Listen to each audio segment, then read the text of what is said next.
Assalamualaikum warahmatullahi wabarakatuh. Video kali ini kami akan menampilkan cara melakukan fraksinasi dengan menggunakan kolom KVC. KVC adalah kromatografi vakum cair, jadi pemisahannya dibantu oleh vakum. Yang pertama harus dilakukan yaitu adalah packing kolom. Packing kolom ini sangat penting dan sangat menentukan hasil dari pemisahan fraksinasi nanti.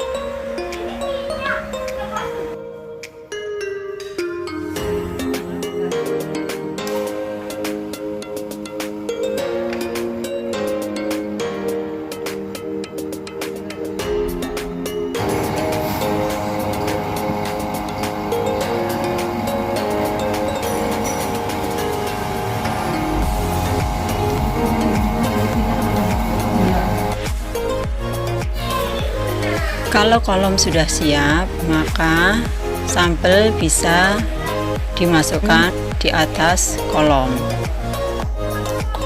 Untuk menguji apakah kolom sudah bagus atau belum, setelah kolom padat itu maka dialiri pelarut. Kalau kemudian pelarut ini turun homogen, kemudian tidak terlihat adanya gelembung, jadi turunnya sejajar, maka kolom sudah bagus dan siap untuk digunakan.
Sampel atau ekstrak yang ingin kita fraksinasi perlu kita lakukan impregnasi dulu.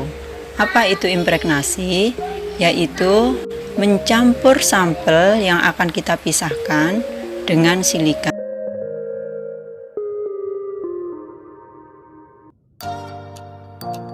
Nah, jadi caranya sampel yang akan kita pisahkan tadi dilarutkan dulu dengan pelarut yang sesuai, atau bisa juga kalau bisa larut dengan aston, dilarutkan dengan aston sehingga mudah menguap.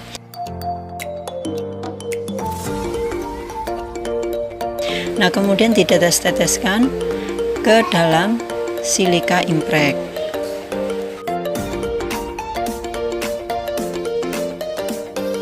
Diaduk sampai homogen dan kering untuk memastikan bahwa pelarutnya sudah menguap.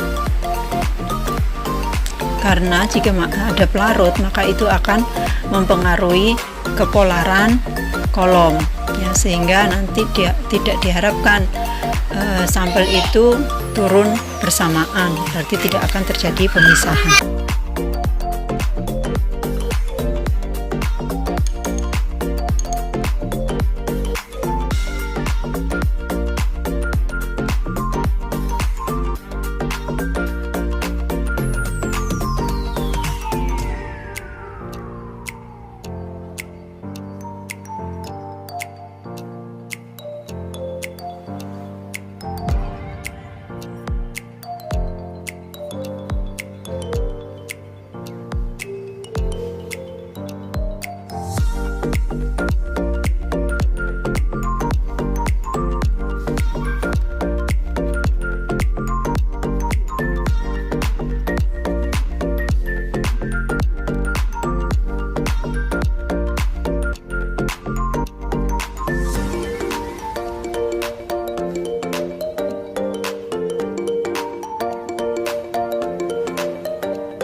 Setelah sampel dimasukkan ke kolom, maka kemudian dilakukan elusi.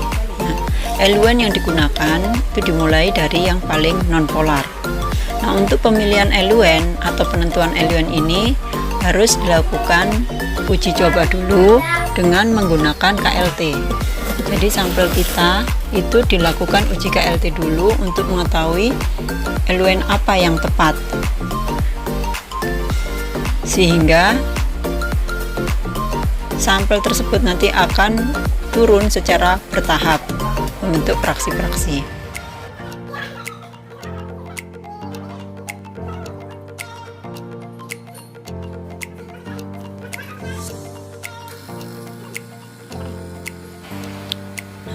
Jadi harus dimulai dari pelarut atau eluen yang paling nonpolar ya.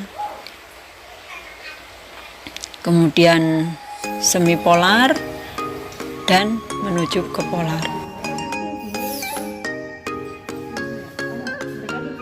Kalau dirasa itu sudah cukup, sampelnya sudah turun semua, maka dilakukan pencucian kolom dengan menggunakan metanol 100%.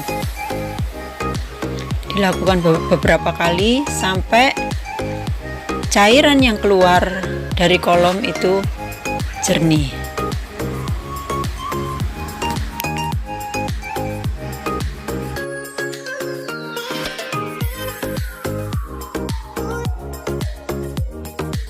Setelah proses fraksinasi selesai, ya, kita sudah memiliki banyak fraksi ya yang tertuang atau yang kita simpan dalam botol-botol yang sudah dilabeli.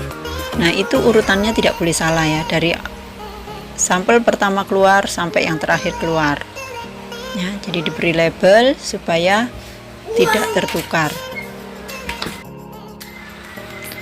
Fraksi 1 sampai fraksi terakhir di KLT sesuai urutan nomor fraksinya.